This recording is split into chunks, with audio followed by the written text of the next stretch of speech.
Good morning. Ngasigi card ki message yang ase ko ngasi je thangje numit ki card ki message yang minarase aduga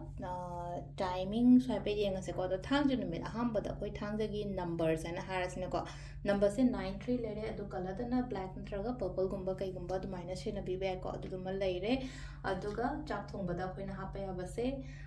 tweeding amu ba natraga achalaw katang drop ma kai ma du mai taraga happy ko cheng show matam da adu thangje oibane yari ngai imung manung shendokpa khotopa cleansing tawba khopa adumba mayam do loina tawbiro mayam aduduma lere ko hadi cleansing tawba hadi roxol hapaga white thopa khotopa oiro adagi hadi koigi camphor ga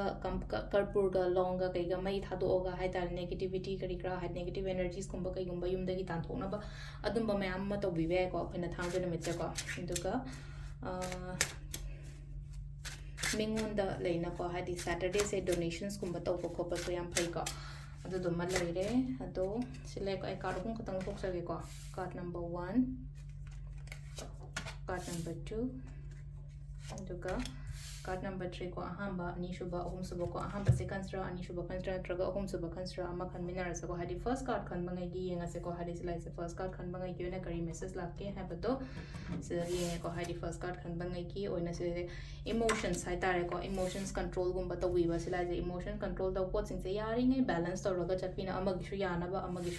khona ba mai to ra ko ani shuba se na silen ai gi khona bam thokpa ai gi tawgum thokpa do khona wodum team oina khona ra shu yai aina leina ko hadi team oina thaba ingkang tomina ba chu ka shubuti kai de ko aduga amana haji aina honari ba aina tawriba thaba ingkang mayam se magi result reward soidana lakani ko mai soidana phangani ko khatam matam lobu yai adu taraga so hadi kana bati dum lakani ba engonda sisina ani shuba mina hai kari hadi aina tawri thaba sida ko mina ngang chilak ko chero ko se yawina khoina kainom to matam da amta lauru nonta amta launu hadi ta kitang avoid to haita ta da ba haita ko phata ba harap matam na mina enang do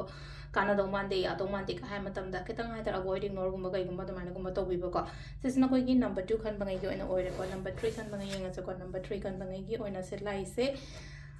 kai kai no khara khallaga leiri ko ngairaga su leire khallaga su leire khallaga leiri dona pangthok piro ngairaga leiri thabo ju ngai biyo dum tapna dum lain ko magi result ke ka mai lakpa dum piri ko pibo de sisna ko gi time keno le ko card ki message le ko timing se ayu ki pung taru ka minute tara dena tare ka min yang kai phang le ko adagi amu pung 13 ga minute 13 dena mari ga minute 32 phawa ama leire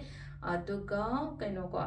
nungdaw ram gi na manga ga minute yang kai ni thoi dena pung 3 ga minute 32 phang leire aduga nungdang ina nipan ga minute 13 dena pung 12 makhai phang leire ko aduga nongalam dai gi na 3 ga minute 8 dena mari ga minute 8 phang leire ko sisna ko gi ngasi gi na phaba time ko adu se leire ko gi daily card message se ma'am thank you